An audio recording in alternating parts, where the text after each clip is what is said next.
untuk ilmu mantik atau ilmu logika atau ilmu metodologi berpikir. Pada pembahasan sebelumnya kita sudah selesai membicarakan tentang pengertian daripada ilmu mantik, bahwa ilmu mantik adalah ilmun ta'simu mura'atuhu al-zihna 'anil khata'i fil fikri. Maksudnya mantik adalah suatu disiplin ilmu pengetahuan, maksudnya kaedah-kaedah atau rumus-rumus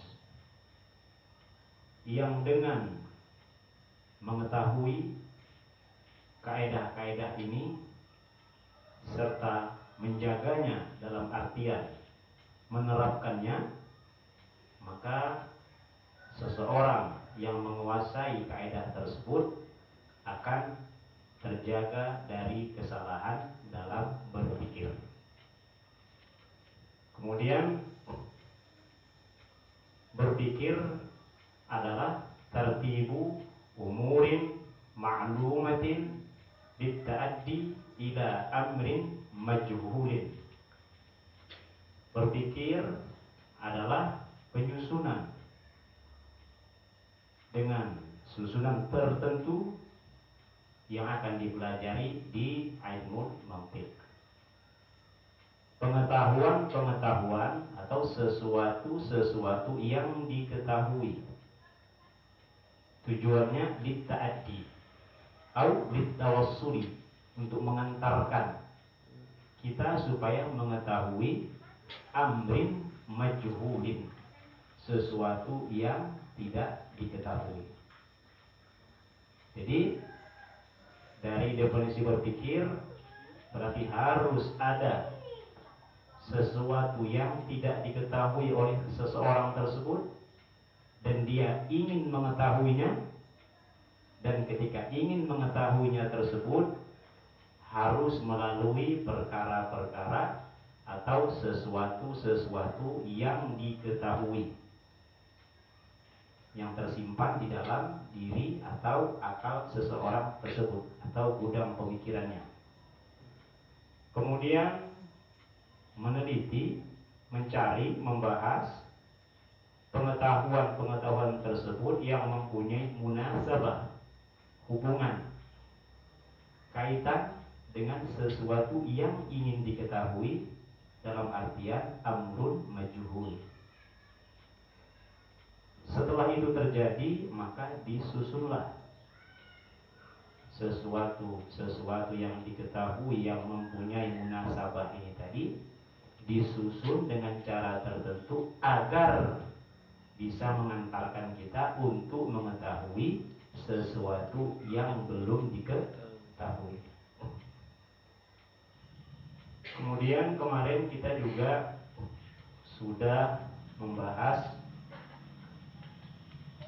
dikarenakan banyaknya manusia berpikir, namun banyak juga di antara mereka yang salah dalam berpikir, dalam artian salah dalam mencari pengetahuan-pengetahuan yang sesuai dengan amrun majhul, sehingga dia tidak bisa mengetahui amrun majhul. Bisa dia mengetahui sesuatu yang mempunyai munasabah dengan amrun majhul, tetapi keliru di dalam menyusunnya, sehingga enggak nyampe juga. Nah, oleh karena ini para ulama merumuskan sebuah kaedah untuk membantu, untuk menjaga seseorang atau untuk membantu seseorang di dalam mengetahui apa saja sesuatu yang diketahui yang mempunyai munasabah dengan amrun majhul, dan bagaimana atau untuk mengetahui bagaimana menyusun sesuatu yang diketahui yang mempunyai hubungan, bagaimana cara menyusunnya agar bisa menghantarkan kita terhadap amrun majhul. Mereka namakanlah rumus-rumus yang mereka buat untuk tujuan ini dengan ilmu mantiq. Berarti makna ilmu mantiq di sini adalah pengetahuan-pengetahuan atau kaedah-kaedah atau rumus-rumus yang dengan mengetahuinya akan bisa menjaga seseorang dari kesalahan dalam berpikir, yaitu mencari sesuatu yang diketahui yang mempunyai munasabah dengan amrun majhul dan menyusunnya dengan cara tertentu sehingga bisa menghantarkan untuk mengetahui amrun majhul. Kemudian kita kemarin juga sudah berbicara tentang wad'u ilmil mantiq. Wad'u ilmil mantiq. Artinya orang yang membuat kaedah-kaedah ilmu mantiq.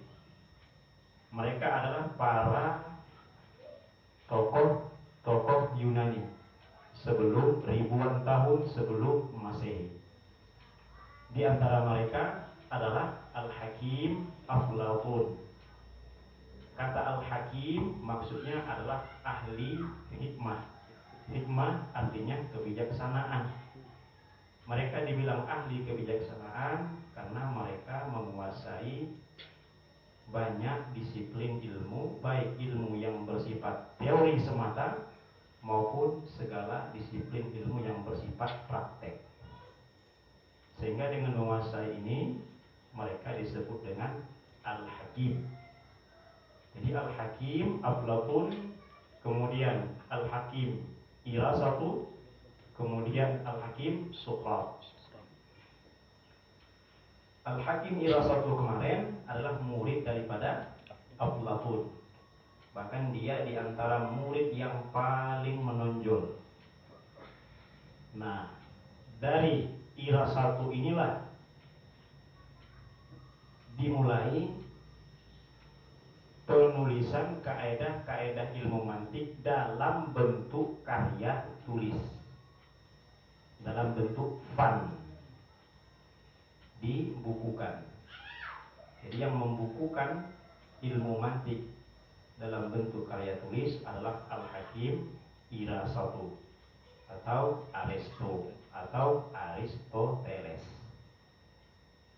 Kemudian setelah mereka ini berakhir masa kehidupannya, ilmu ini mengalami penurunan. Artinya tidak ada yang mengkaji, redup.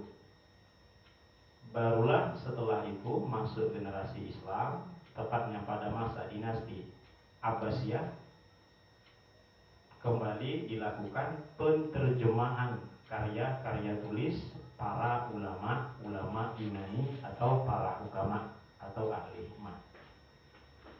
Di antara orang-orang Islam yang menggeluti, menekuni, membahas, mengkaji ilmu hikmah ini adalah Al-Farabi, Al-Hakim Al-Farabi atau Abu Nasrin Al-Farabi. Dialah yang kembali menerjemahkan, menjelaskan ilmu-ilmu para hukama Yunani. Kemudian disusun oleh Al-Hakim Al-Syaikhu Ar-Rais Ibnu Sina. Dia juga kembali menghidupkan, menjelaskan, menulis ilmu mantiq. Jalan mereka ini juga diikuti oleh para ulama-ulama setelahnya, seperti Al-Imam Al-Fakhrur Razi, kemudian Al-Imam Qadhi Al-Baydawi, kemudian Al-Imam Sa'aduddin At-Taftazani, kemudian Al-Imam As-Sayyid Asy-Syarif Al-Jurjani, dan selain mereka masih banyak lagi para ulama yang menggeluti ilmu ini. Nah, setelah proses ini atau periode ini, datanglah Al-Imam Al-Ghazali. atau sebelum pada masa Fakhrul Razi tadi, datang Al-Imam Al-Ghazali.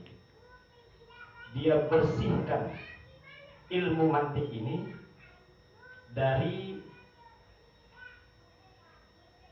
campuran-campuran sesuatu yang bukan bagian dari ilmu mantik yang diselipkan oleh para ahli hikmah baik dari kalangan sebelum Islam maupun setelah Islam. Karena pada masa mereka itu buku atau kitab ilmu mantik yang mereka tulis tidak bersih semata menyampaikan kaidah ilmu mantik, tapi bercampur dengan keyakinan-keyakinan ideologi mereka tentang ketuhanan. Sehingga ketika mereka berbicara tentang kaidah mantik, ketika untuk mempermudah dengan menyampaikan sebuah contohnya ini mereka masukkan ideologi ketauhidan mereka. Maka datang Al-Imam Hujjatul Islam, Imam Al-Ghazali, dia bersihkan semua ini, dia cuci semua ini, dia susun kembali, dia rapikan kembali, sehingga jadilah ilmu mantik itu bersih daripada hal-hal yang berhubungan dengan keyakinan-keyakinan para ulama filsafat atau para ulama hikmah, sehingga murni yang dia tulis adalah semata-mata kaidah-kaidah ilmu mantik. Makanya secara penamaan Al-Imam Al-Ghazali itu menamakan Mi'yarul Ulum, bukan ilmu mantik. Karena pada masa itu memang terjadi pergelutan, peperangan pemikiran, sehingga ada yang bisa dibilang alergi dengan ilmu logika. Tapi Imam Ghazali tidak bisa memungkiri pentingnya dan keharusan untuk menguasai ilmu mantik atau ilmu logika ini. Sehingga ia kuasai, ia tulis, contoh-contohnya pun ia permudah dan bersifat islami, bersifat syar'i. Nah, contoh nanti, as-salatu ibadah. Salat itu adalah ibadah. Wa kullu ibadatin mahmudatun. Dan semua ibadah itu terpuji. Maka hasilnya adalah as-salatu mahmudatun. Salat itu adalah terpuji. Dia ganti contoh-contoh yang dibuat oleh para ulama filsafat. Kenapa? Karena nama ilmu mantik pada masa itu mengalami opini yang negatif di tengah-tengah masyarakat. Karena pada masa itu golongan Mu'tazilah berkembang pesat, sedangkan mereka juga termasuk menggeluti ilmu mantik. Kemudian kemarin kita juga sudah membicarakan penamaan ilmu mantik, bahwa Al-Imam Al-Farabi menamakannya sebagai ilmu khadimul ulum. Khadim, pelayan, pensejahtera ilmu-ilmu, maksudnya semua disiplin ilmu. Makanya Raja Arab Saudi itu dibilang khadimu al-haramain, pelayan dua tanah haram, dua tanah suci, Makkah Al-Mukarramah dan Al-Madinah Al-Munawwarah. Karena dia yang memperhatikan, dia yang menjaga, dia yang memakmurkan. Jadi ilmu mantik disebut dengan khadimul ulum oleh Al-Imam Al-Farabi. Kemudian Asy-Syaikh Ar-Rais menamakannya sebagai Raisul Ulum. Rais,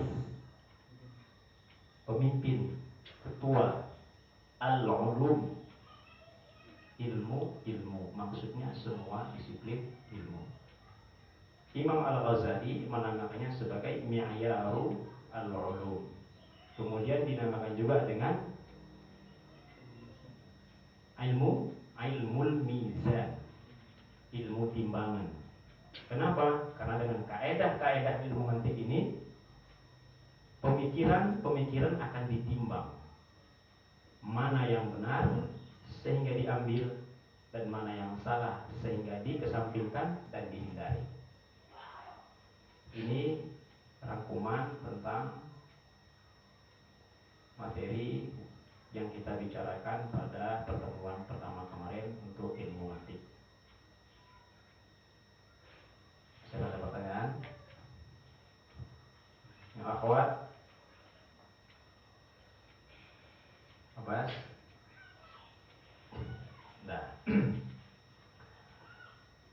Kemudian tadi sudah kita bicarakan bahwa ilmu mantik adalah suatu disiplin ilmu atau kaedah-kaedah yang dengan mengetahui dan menjaganya serta mempraktekkannya ketika berpikir akan terhindar dari kesalahan.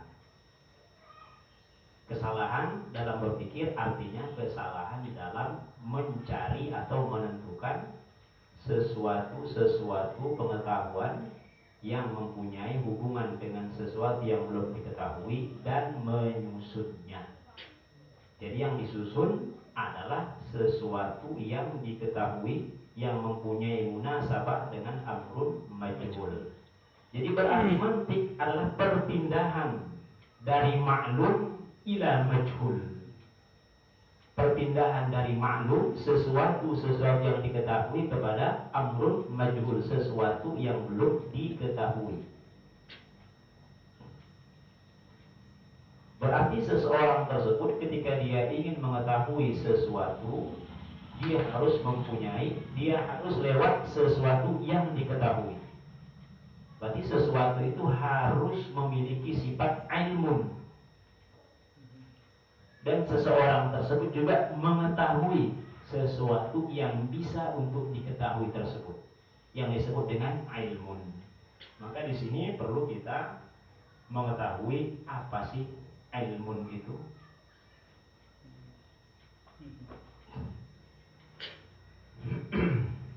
Ada pula kan komputernya. Bicara orang tua dulu lah kan.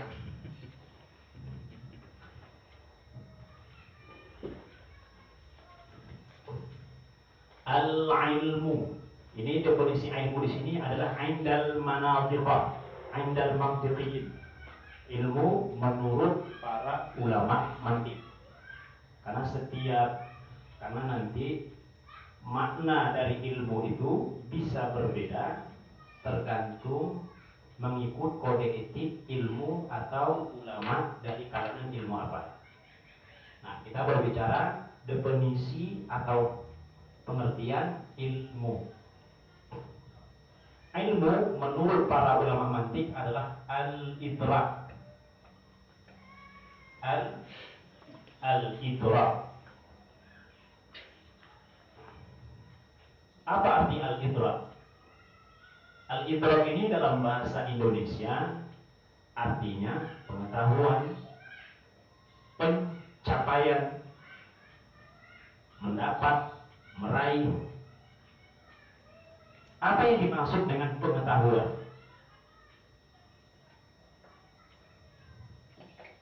Pengetahuan yang dimaksud dengan al-idraku yaitu pengetahuan adalah husulu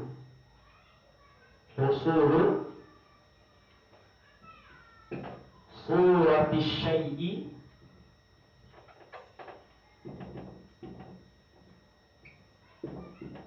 fi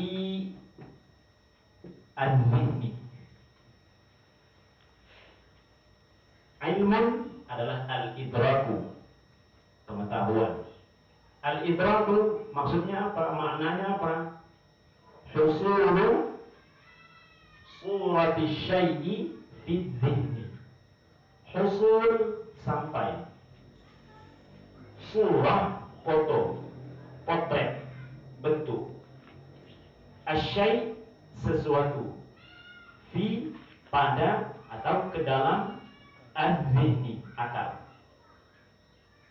Jadi al-idrak adalah sampainya potret, gambar, bentuk sesuatu ke dalam akal atau pemikiran. Apa maksudnya? Maksudnya apabila seseorang melihat si Zaid, kemudian setelah seseorang melihat si Zaid ini,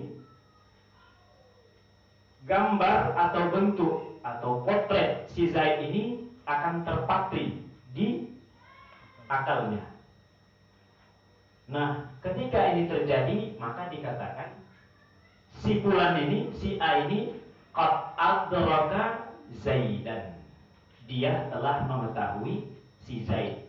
Kenapa? Karena dia telah mendapatkan potret bentuk si Zaid pada akal dia yang sesuai sama dengan bentuk si Zaid yang ada di luar atau alam nyata. Itu adalah pengertian daripada ilmun. Jelas kira-kira? Sebagaimana, untuk pendekatannya, sebagaimana terpatrinya potret benda yang nyata di dalam cermin. Seperti itulah potret sesuatu yang ada di dalam akal manusia untuk sesuatu yang ada di luar.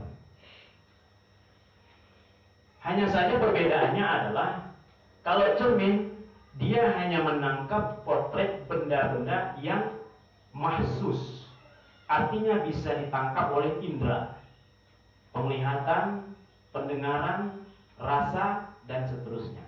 Pokoknya panca indera. Itu yang ada di cermin.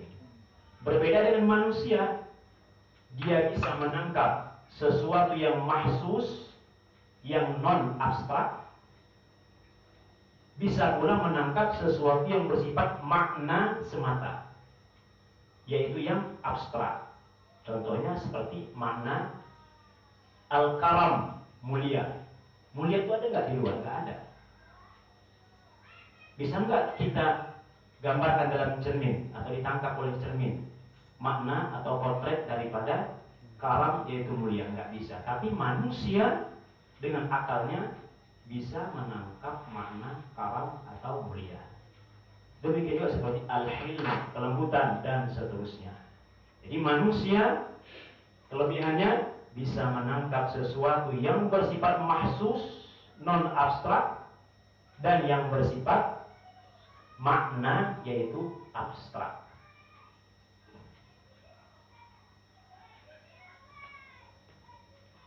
Baik, itu ada pertanyaan untuk yang ini, untuk definisi ilmu sebelum ke selanjutnya. Jadi al-ilmu, apa itu ilmu? Huwal idraku. Apa itu idrak? Husulu surati syai'i fil dhihni. Sampainya gambar, potret sesuatu ke dalam akal.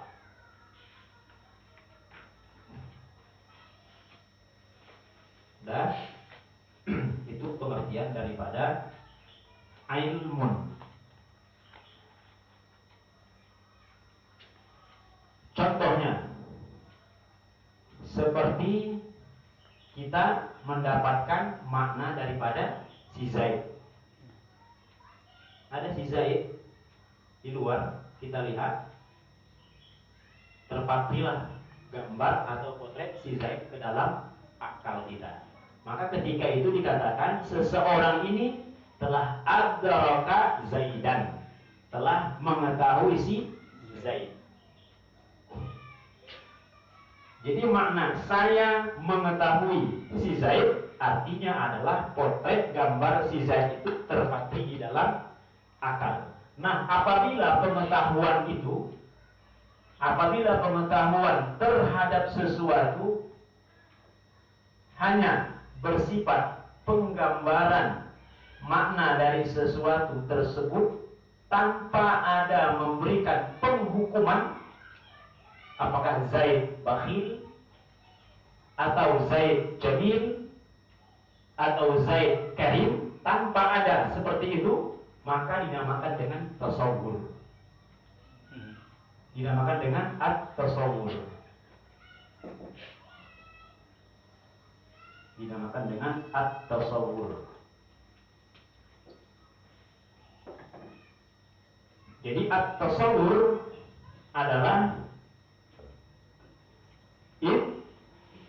idrak. Idrakus syai'.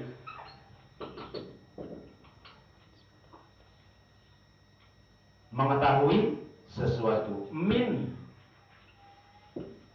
ghairi hukmin alaihi. Jadi tasawwur adalah pengetahuan terhadap sesuatu tanpa ada penghukuman kepada sesuatu tersebut. Contohnya seperti kita mengetahui makna insan, mengetahui makna hayawan.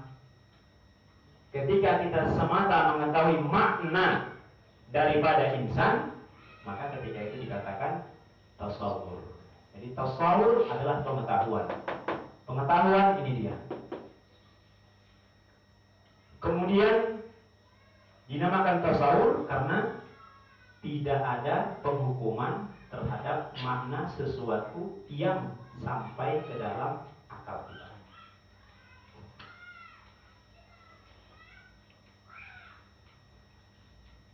Kemudian apabila pengetahuan terhadap sesuatu, udah tahu kita, oh si Zaid begini, oh si insan maknanya seperti ini. Kemudian kita berikan penghukuman kepada dia, maka ketika itu dinamakan dengan at-tasdiq. Ya Allah.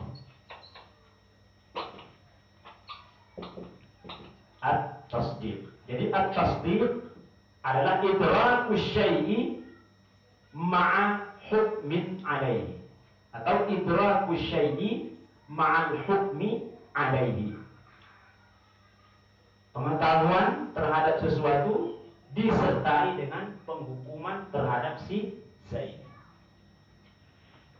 Contohnya Zaidun qa'imun. Zaid mudah kita gambarkan maknanya. Qa'im tahu kita maknanya.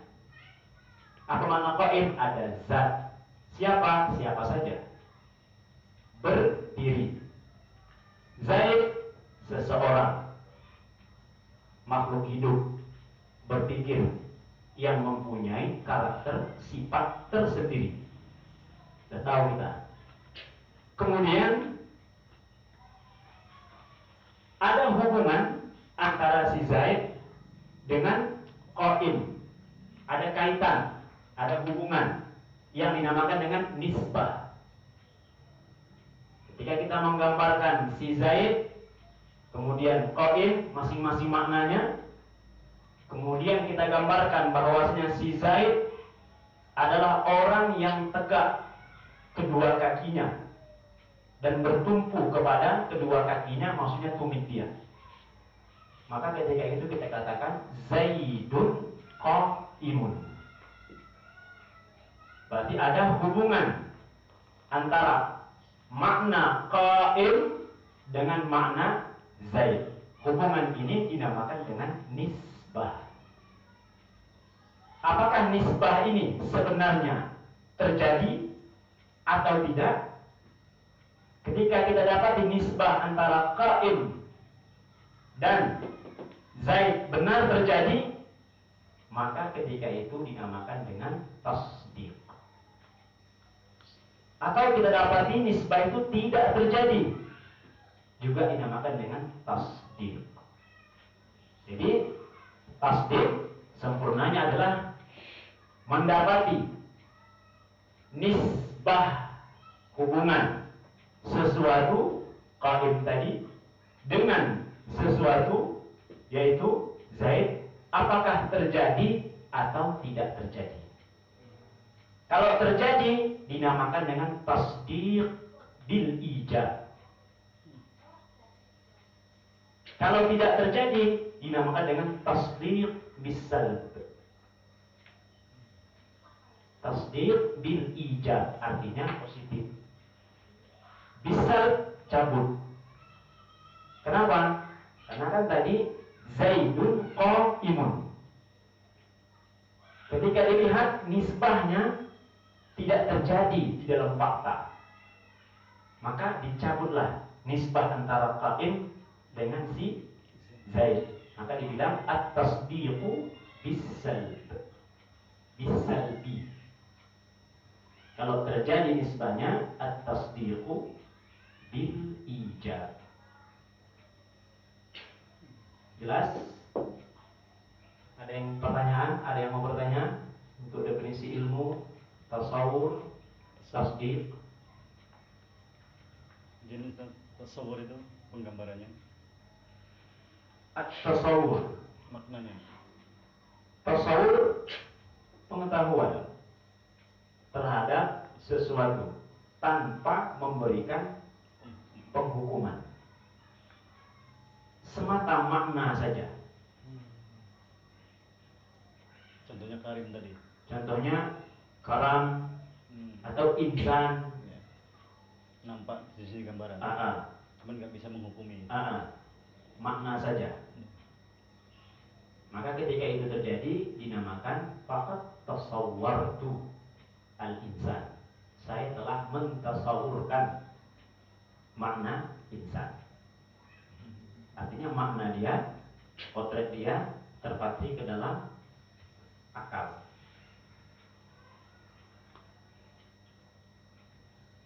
Tasdik tadi mendapati terjadi atau tidak terjadinya nisbah. Kalau mendapati nisbahnya terjadi namanya tasdik bil ijab. Kalau didapati tidak terjadi namanya at-tasdiqu bisalbi. Contohnya tadi Zaidun qaimun.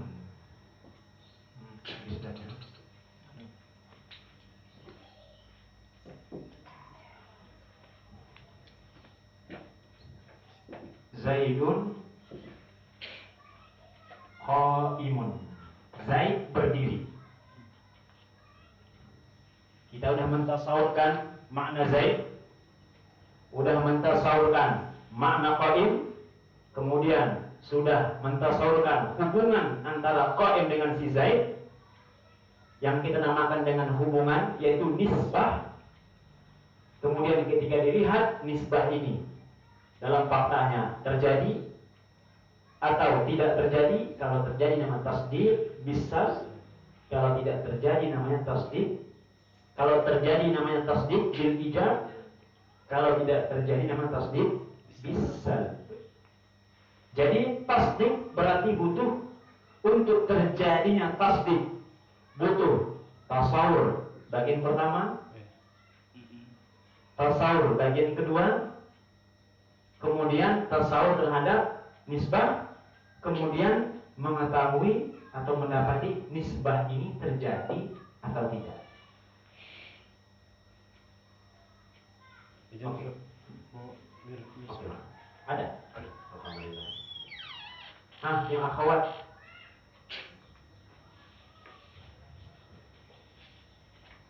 Dapat kira-kira? Tidak jenis, berarti tasdik itu ada dua hukum. Ketika menghubungi antara nisbah tadi, ketika ini terjadi dinisbahkan dinamakan tasdik bil ijab. Ketika nggak terjadi nisbah tersebut dinamakan dengan tasdik bil salbi. Sal artinya cabut, menarik. Kenapa? Karena kan di sini Zaidun qaimun, nisbah ini tetap di sini. Ternyata setelah dia dibakar nisbahnya tidak terjadi, maka dicabut, ditarik. Maka dia menjadi Zaidun laisa qaiman. Zaid tidak berdiri.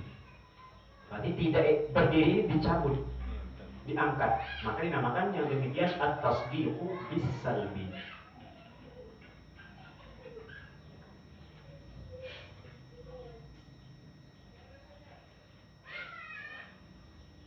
Oke, ada lagi? Yang ragu-ragu, remang-remang tanya terus.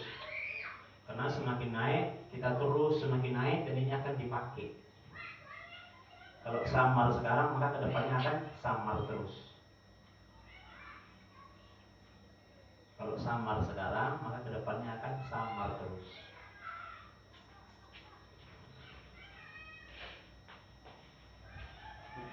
Waalaikumsalam warahmatullahi wabarakatuh.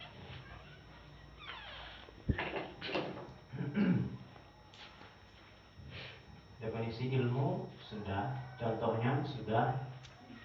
Jadi dengan demikian, al-ilmu terbagi kepada dua. Ada yang tasawur, ada yang tasdid. Kemudian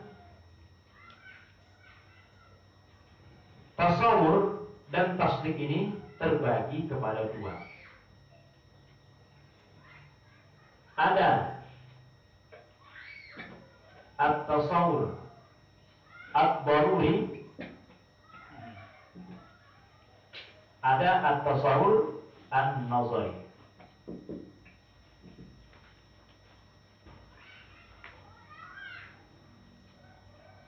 At-tasawur ad-daruri dan at-tasawur an-nazari. Kenapa demikian? Karena seseorang dia mengetahui sesuatu, makna sesuatu tersebut atau pengetahuan dia sampai kepada sesuatu tersebut terjadi tanpa dia merenung, tanpa dia berpikir atau meneliti. Dan terkadang untuk sampai atau mendapatkan pengetahuan terhadap makna sesuatu tersebut, dia perlu meneliti atau berpikir. Nah, dengan yang perlu, yang tidak perlu terhadap meneliti dan berpikir dinamakan dengan ad-daruri. Jadi ad-daruri adalah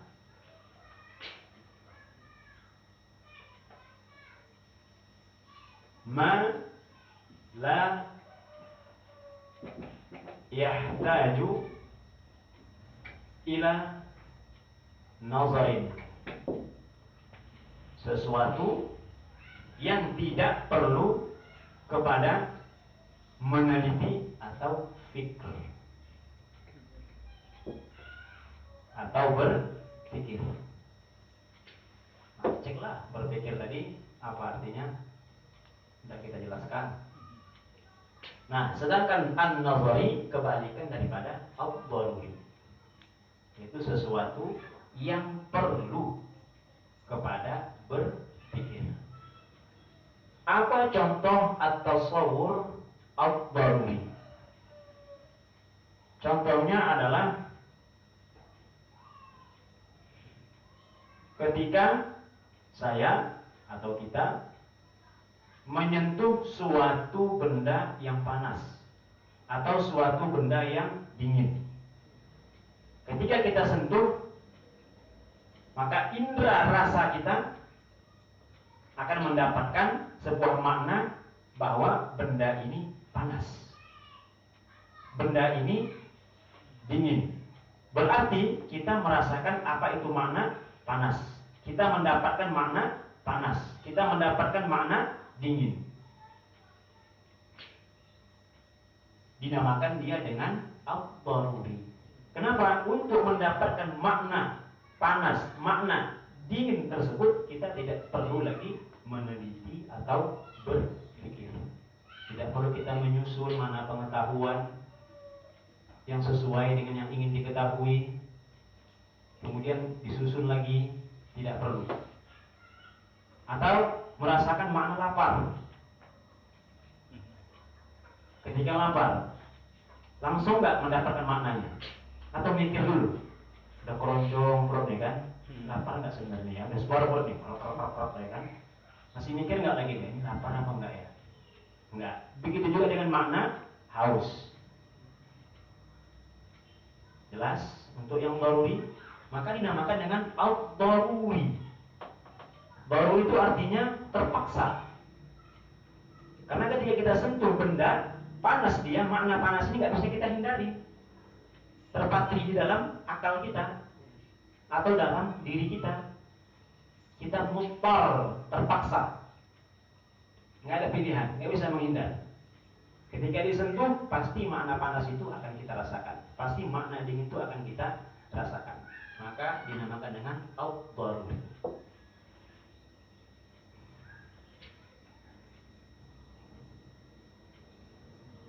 Demikian juga untuk yang an-nazari adalah sesuatu yang memerlukan kepada nazar, penelitian, pengkajian, atau fikir, berpikir. Apa contohnya?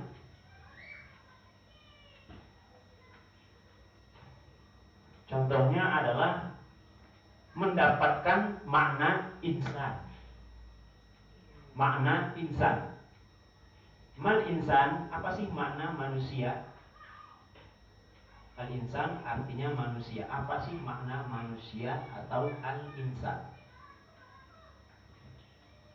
Untuk mendapatkan makna al-insan, seseorang tidak bisa serta-merta seperti mendapatkan makna panas, makna dingin, makna lapar, makna haus. Dia perlu berpikir, menyusun. Maka ketika kita katakan al-insanu hayawanun natiqun, hayawanun natiqun. Hayawan artinya makhluk hidup yang berpikir. Tapi ketika dia tahu makna hayawan, ketika dia tahu makna natiq, dihantarkan inilah kepada amrun majhul. Apa yang majhul tadi? Makna al-insan. Karena tadi kan berpikir itu adalah tartibu umurin, menyusun perkara-perkara, maklumah yang diketahui. Litawassuli ila amrin majhul, untuk sampai atau bisa mengetahui amrun majhul.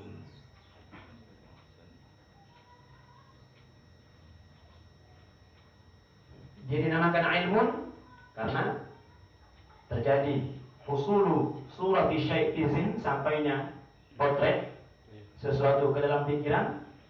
Kemudian dinamakan tasawur karena tidak ada penghukuman. Kemudian dinamakan dengan nazari karena dia butuh kepada berpikir. Yang ini tadi makna panas, makna dingin, dinamakan dengan ilmun karena terjadi sampainya potret sesuatu ke dalam akal. Dinamakan tasawur karena tidak ada penghukuman. Beda, benda ini panas dengan kita mendapatkan makna panas beda. Kalau kita memperoleh makna panas, tasawur. Tapi kalau kita katakan benda ini panas, tasbih. Kenapa? Karena di sini kita sudah memberikan penghukuman. Dinamakan daruri karena tidak perlu berpikir atau menyusun sesuatu yang diketahui. Jadi dengan demikian ilmu terbagi kepada dua, ada at-tasawur, ada at-tasbih. At-tasawur masing-masing dari at-tasawur dan at-tasbih terbagi kepada dua, yaitu ad-daruri dan an-nazari. Kita sudah selesai membahas tentang tasawur. Sekarang at-tasbih.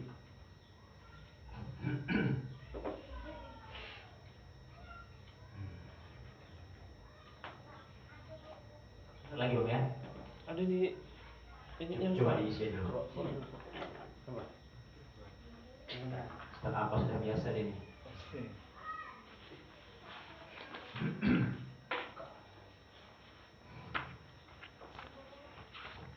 Is'al. Tanya yang belum paham, tanya.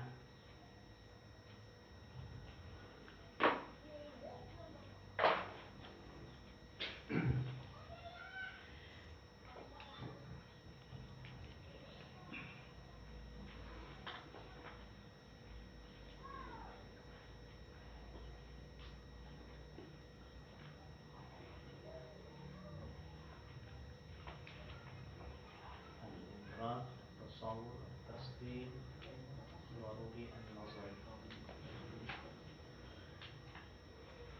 Coba Ustaz, ajarin Ustaz. Yang masalah yang paling atas tadi Ustaz. Yang mana? Idrak. Al-idrak. Jadi al-idrak adalah makna dari al-ilmu. Al-ilmu, pengertian al-ilmu huwa adalah al-idraku. Maknanya al-idrak, pengetahuan. Apa sih makna pengetahuan? Usulu surati syai'i fi dhihni. Sampainya potret sesuatu ke dalam akal. Atau terpatrinya potret sesuatu ke dalam akal sebagaimana terpatrinya gambar sesuatu yang ada di alam nyata ke dalam sebuah cermin.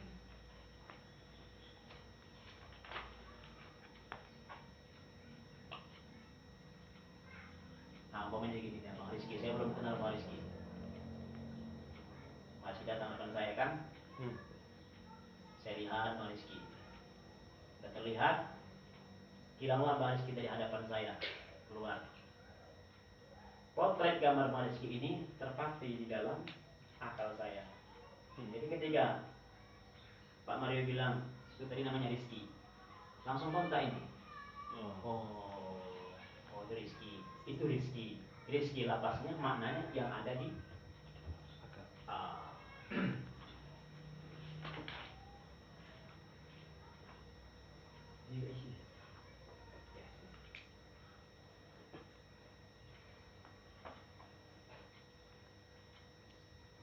Lihat yang putri, bisa dibaca kan?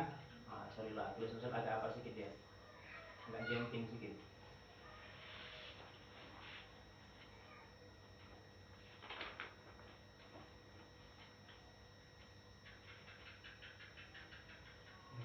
Dah.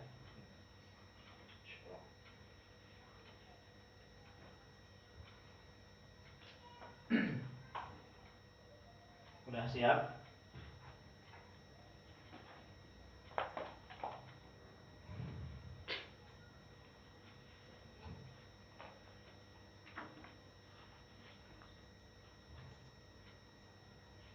Sekarang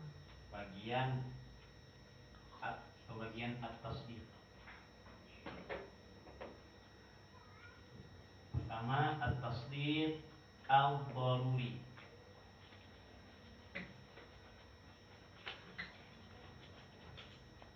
Al-daruri. At-tasdiqu al-daruri adalah, udah belum?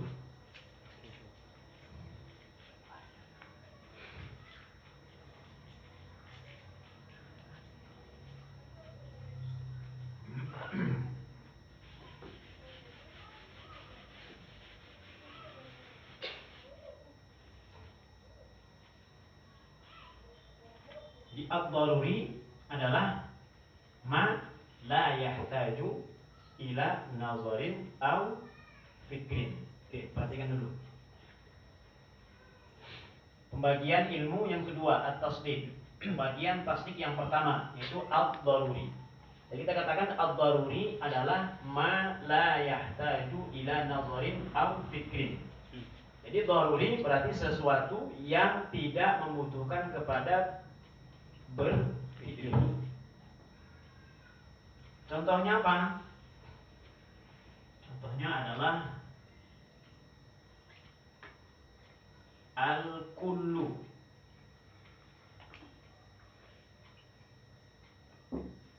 A'zamu minal juz'i.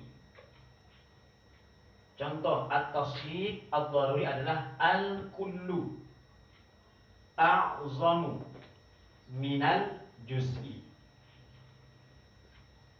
Enggak tahu artinya kan? Karena belum mendapatkan tasawur apa itu kul. Belum mendapatkan tasawur apa itu a'zam. Belum mendapatkan tasawur apa itu al-juz. Nah, sekarang kalau saya bilang al-kul adalah baitun. contohnya di rumah. Al-juz contohnya adalah tiang. Tiang, jendela, atap, dan seterusnya. Jadi baitun lebih besar daripada bagian-bagiannya. Dari tiang, dari jendela, dari atap, dari pintu, dan seterusnya. Jadi kalau saya bilang seperti itu, perlu nggak lagi berpikir? Tidak perlu. Maka dia daruri. La yahtaju ila fikrin, tidak perlu kepada berpikir. Dan dia tasdik. Kenapa? Karena kita memberikan penghukuman terhadap al-kul atau al-bait. Nah, kalau artinya al-kulu ini adalah ma tarakkaba minal juz'aini fa aktsar. Sesuatu yang tersusun dari dua juz, dua bagian atau lebih. Sebagaimana rumah ini, rumah tersusun dari tiang, jendela, pintu, dan seterusnya. Maka dia rumah ini kul, al-kul. Juz adalah ma tarakkaba minhu wa min ghairihi al-kul. Juz adalah sesuatu yang tersusun dari dia dan selain dia al-kul. Maka tiang juz'un, bagian. Jendela juz'un, bagian. Pintu juz'un, bagian. Kenapa? Karena bagian-bagian ini membentuk al-kul, yaitu rumah. Kemudian al-wahidu nisful isnain. Al-wahidu, satu. Nisfu, separuh, setengah. Al-isnain, dari dua. Cukup mentasawurkan apa itu wahid. Apa itu isnain? Apa itu nus, separuh? Tahu ini, maka langsunglah kita tasdik terhadap al-wahidu nisfu al-isnain. Satu separuh atau setengah dari dua.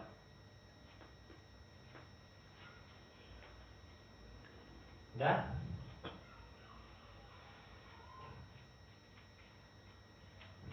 Ada pertanyaan untuk at-tasdiqu ad-daruri? Kemudian yang kedua adalah at-tasdiqu an-nazari. At-tasdiqu an-nazari.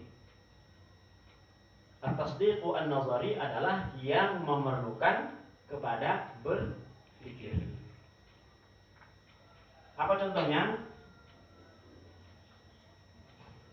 Contohnya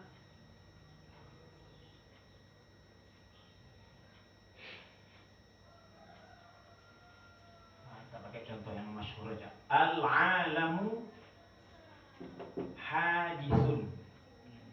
Al-alamu hadisun. Al-alamu artinya alam semesta atau segala sesuatu selain Allah. Hadisun. Hadisun artinya ada, didahului oleh tidak ada. Sebagaimana kita ada, didahului sebelumnya oleh tidak ada. Dan semua sifat sesuatu yang selain Allah adalah hadis. Jadi al-alamu hadisun, alam segala sesuatu selain Allah adalah hadis, ada sebelum tidak ada.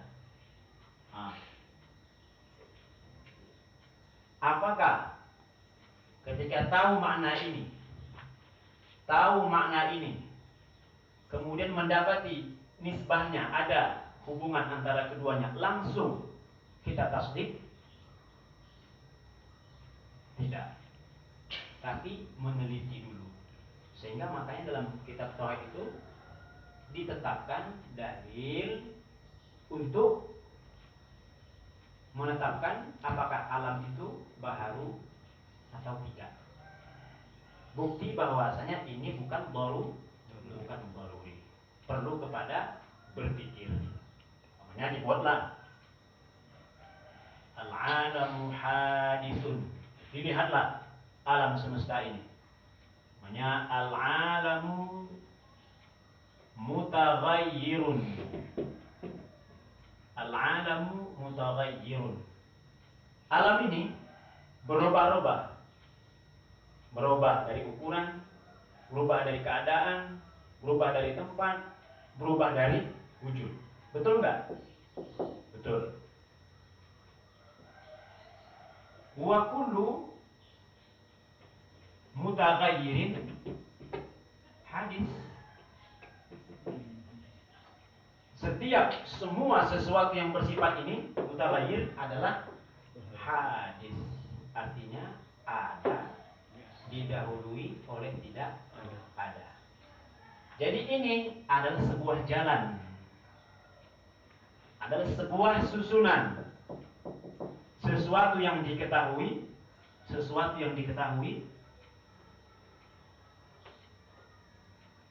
untuk sampai kepada mengetahui, mentasbihkan sesuatu yang belum diketahui. Al-alamu hadis. Nah, yang ini dinamakan dengan fikrun. Yang ini dinamakan dengan fikrun. Jadi ada berpikir menyusun sesuatu yang diketahui untuk sampai kepada sesuatu yang belum diketahui bersifat tasawwur. Kemudian ada sesuatu yang disusun yang bisa menghantarkan kita kepada sesuatu yang belum diketahui yang bersifat tasdih. Yang ini jalan yang menghantarkan kita untuk mentasawurkan sesuatu, yaitu insan disebut dengan at-ta'rif atau al-mu'arrif atau al-qaulus syarih. Jadi sesuatu atau susunan sesuatu yang diketahui yang bisa menghantarkan kita untuk tasawur sesuatu yang belum diketahui disebut dengan at-ta'rif atau al-mu'arrif atau al-qaulus syarih. Jelas? Sedangkan jalan yang menghantarkan kita untuk mengetahui, mentasdikkan sesuatu yang majhul seperti ini dinamakan dengan al-hujjah atau al-qiyas. Jadi ini namanya al-qiyas atau al-hujjah. Al-hujjah. Kalau yang ini namanya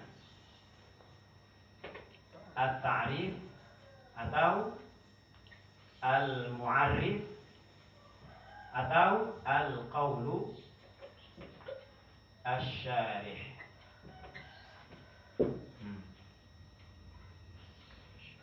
At-ta'rif, al-mu'arrif, al-qaulu asy-syarih, al-qiyas, al-hujjah.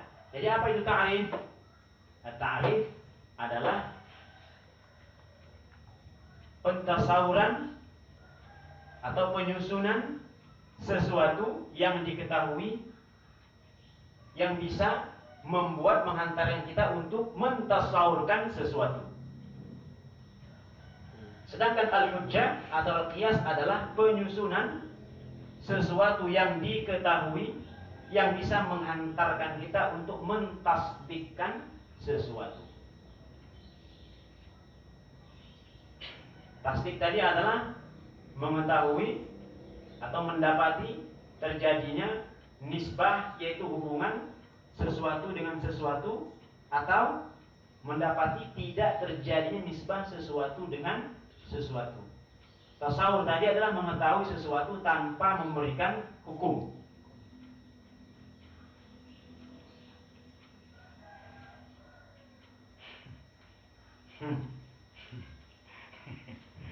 Gimana? Kita mau normal nih. Perbedaan antara tasawur dengan tasdik ini. Tasawur.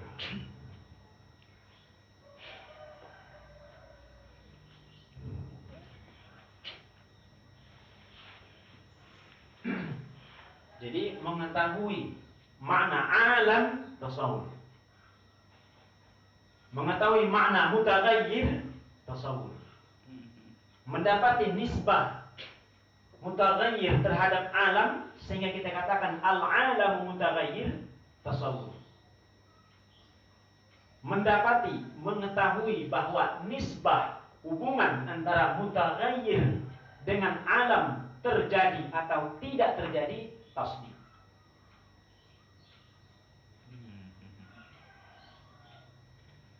Jadi maka tadi dikatakan tasdik itu membutuhkan tasawur. Yang pertama, tasawur bagian kedua, tasawur bagian ketiga. Kemudian mendapati terjadinya bagian ketiga ini atau mendapati tidak terjadinya bagian ketiga ini. Karena tidak mungkin membenarkan sesuatu atau memberikan penghukuman kepada sesuatu tanpa kita mengetahui sesuatu ini. Dan tidak pula bisa atau mustahil memberikan penghukuman kepada sesuatu atau sifat kepada sesuatu sementara sifat ini kita nggak tahu apa maknanya.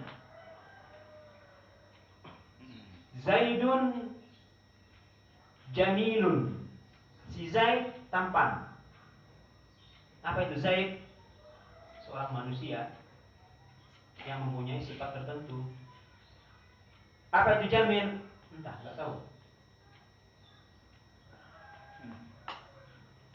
Jadi tidak mungkin memberikan penghukuman dengan hukum tertentu kepada sesuatu, tapi kita nggak tahu sesuatu ini.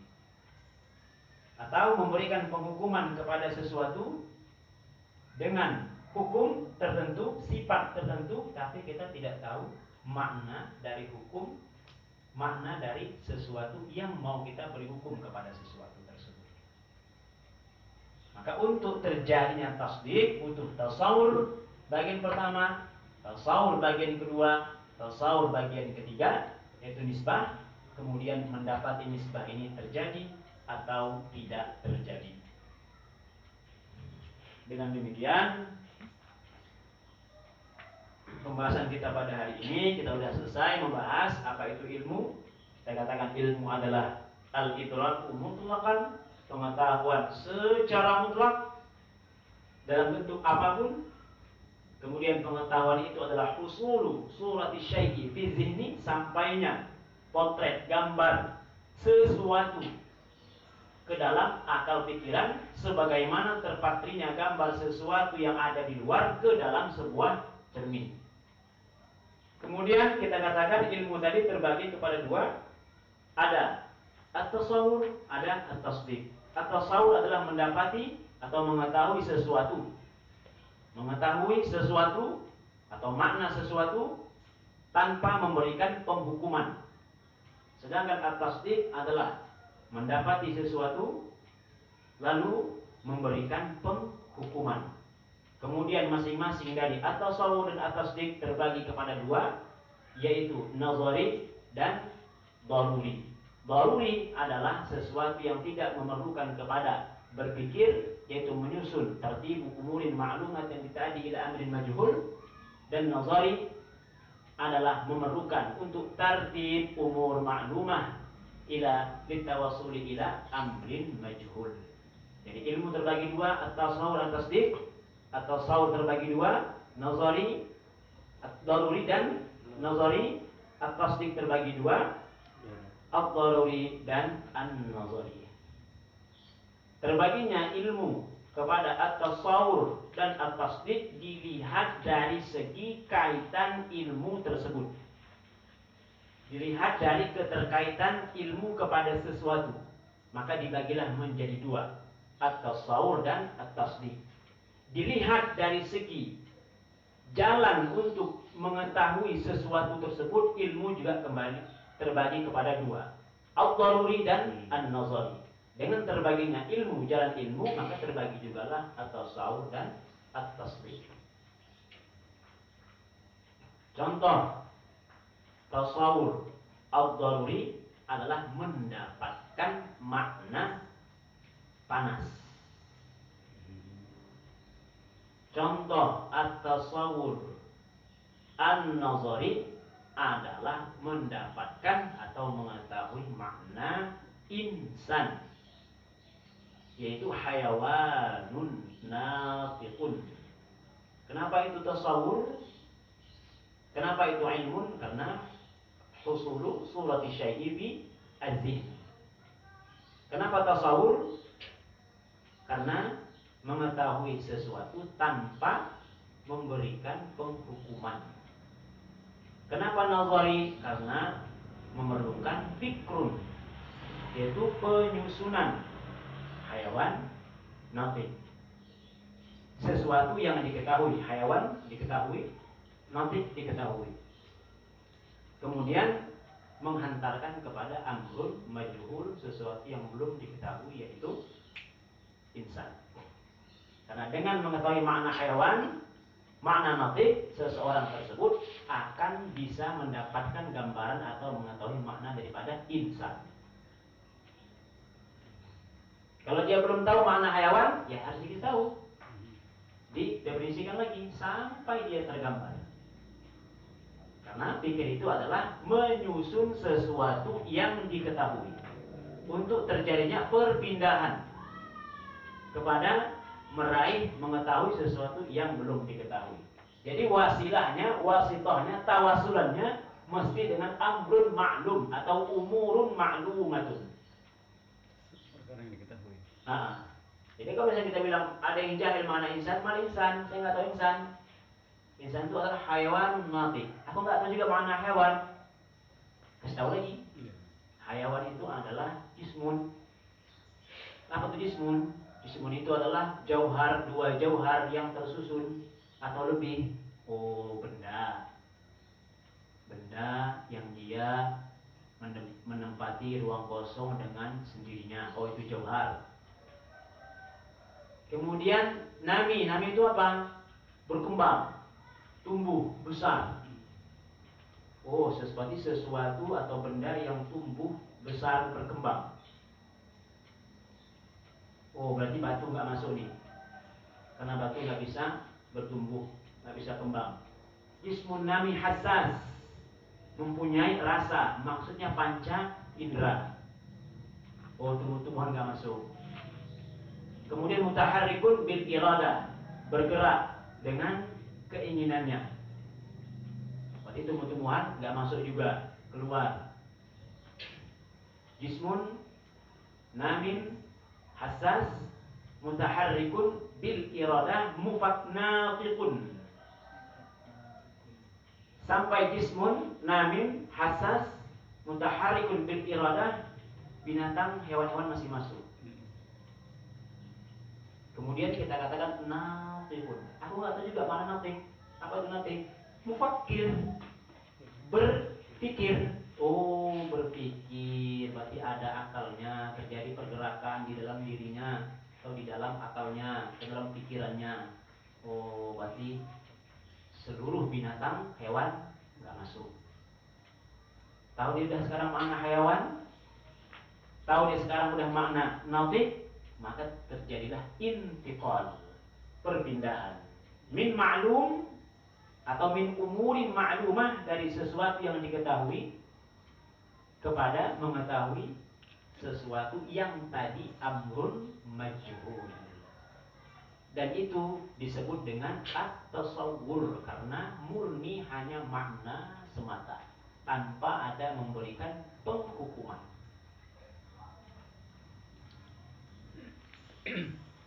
Hmm.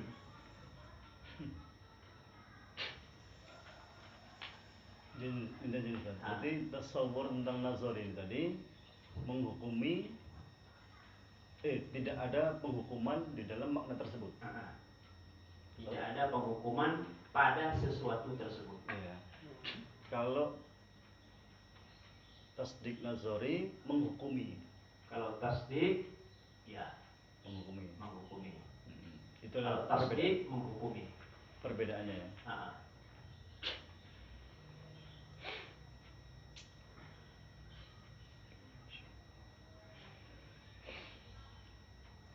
Contoh tasdik ad-daruri, an-naru harrah, api itu panas. Tasdik daruri, karena kamu mungkin kan ada api di sini kan, taruh tangan di sini. Ini panas apa enggak ya? Coba pikir, renung dulu ya. Ada api, taruh tangan di atas, lagi tersentuh luka, gimana itu ya? Jadi an-naru harrah, api itu panas, langsung kita benarkan tanpa perlu lagi berpikir. Nah, tanpa perlu lagi berpikir, di situ sifat darurinya. Adanya penghukuman, di situ letak tasdiknya. Adanya pencapaian makna ke dalam pikiran, di situ letak ilmunya.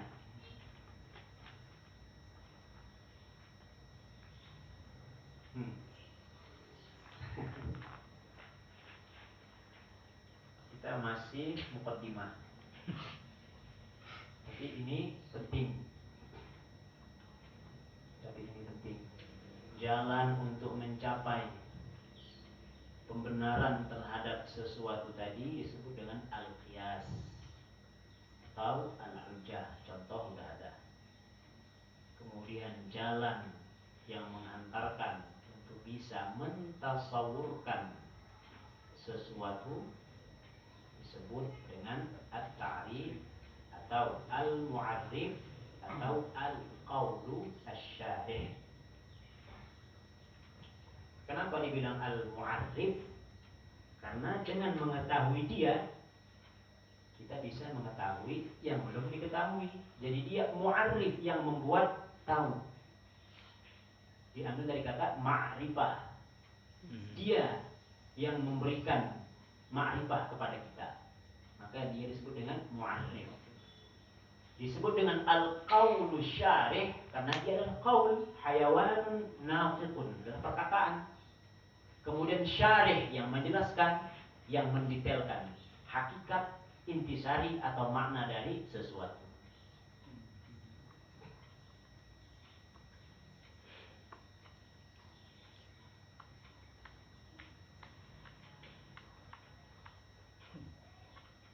Siapa lagi yang ada pertanyaan? Sidna, next soal. Ini Ustaz nih dari Mesir nih, dari bumi Kinana, Ardul Anbiya. Jelaskan. Berarti kalau ada nisbahnya harus melewati proses tasawur, dengan nisbah itu terjadilah kita bisa jadikan hujah itu. Pertama kan alamul hadis, habis itu kan prosesnya alim mutagoyin, wakul mutagoyin hadis. Berarti setelah kita muat dewa tasawur yang nazar itu, terbentuklah jadilah hujah itu di situ. Hujah. Ya. Dan dia adalah bukti yang mengantarkan kita untuk mentasdikkan nisbah yang atas. Makanya ketika seseorang belum mendapati nisbah antara hadis dengan alam, dia akan mengatakan, apakah alam itu baru? Nah, apakah alam itu baru? Tandanya dia jahil akan nisbahnya. Kemudian apakah alam itu baru? Pertanda kalau itu bukan daruri. Karena dia sudah tahu mana alam, sudah tahu di mana hadis. Kalau dia daruri, sekedar tahu makna alam, tahu makna hadis, langsung mendapatkan tasdik di situ. Sebagaimana tadi yang saya contohkan tadi, al-kullu a'zamu minal juz. Saya gambarkan apa itu kul, apa itu a'zam, apa itu juz, tahu. Betul nggak maknanya? Betul, langsung terima terus. Nggak lagi merenung berpikir lagi. 1 tambah 1 sama dengan 2. Ada yang sampai kalkulator lagi, buku catatan pegang pulpen 1 itu gimana ya? Yang tingginya semeter, setengah meter, atau bagaimana? Nah, cukup 1, tahu begini 1, sama dengan makna, sama dengan tahu. 2, tahu mana 2, udah langsung kita pasti. Tidak perlu lagi berpikir.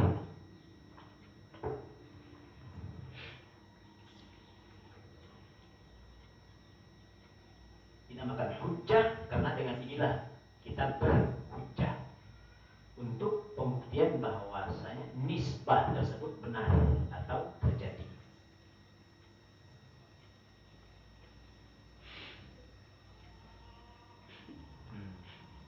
Jadi kajian mantik itu semuanya kajian pasti. Nah, kalau dibilang alam mutaghayyir, alam itu berubah. Cek benar. Kemudian semua yang berubah hadis. Berarti alam masuk ke dalam mutaghayyir, semua mutaghayyir masuk ke dalam hadis. Maka dengan mengalirnya hukum yang kedua kepada hadis, sedangkan yang pertama mengalir hukumnya kepada yang kedua, maka mengalir juga lah hukum yang pertama kepada yang ketiga. Nah, kalau bahasa anak-anak Indonesia, anak kampus Indonesia atau orang-orang nanti Indonesia, kalau A, semua A adalah B, kalau A adalah B, semua B adalah C, maka A itu adalah C.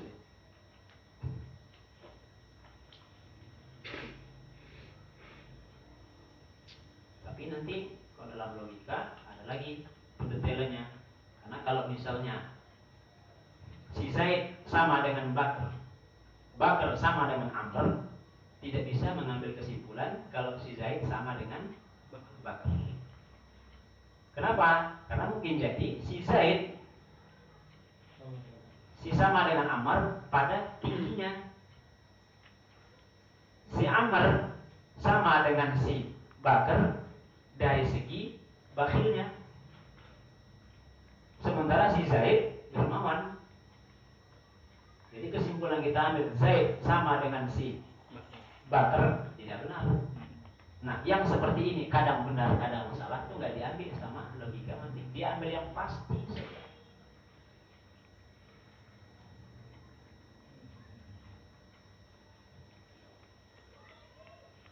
Karena yang ini dia berangkat dari kaidah al-musawi li syai'i musawin di dzalika syai'. Ada orang asing, ada kaidah asing yang memberikan syafaat untuk menghasilkan pola pikir yang ini tadi. Nanti kita insya Allah akan kita pelajari, tapi enggak di tahap pertama ini, nanti di kitab. Ini banyak lebih sebenarnya ini. Jadi karena saya kemarin tuh menggambarkan secara umum aja, umum kali gitu kan, habis sudah. Cuman gini paham ya kan, Bang Rizky? Insya Allah ya. Yang akhwat insya Allah paham ya. Nanti di rumah diulang-ulang lagi, diulang. Yang penting itu cara belajar itu ada kata, ada istilah, pahami maknanya. Dan pahami maknanya, definisinya. Setelah itu, kalau masih dirasa belum lancar, praktikkan ke contoh. Karena contoh itu mempermudah untuk rumus. Rumus itu segalanya. Karena dengan mendapatkan rumus, 1000 contoh akan bisa kita kuasai. Tapi dengan menguasai satu contoh, kalau hilang satu contoh ini, dah habislah pengetahuan kita. Nggak ada cerita lagi. Makanya ilmu itu semuanya kaidah, rumus. Bukan dari bawah ke atas, tapi dari atas ke bawah. Dari kaidah dulu baru contoh. Bukan dari contoh masuk ke kaidah. Kecuali untuk pengajaran tahap pertama, atau yang memang mohon maaf bodoh kali orangnya gitu.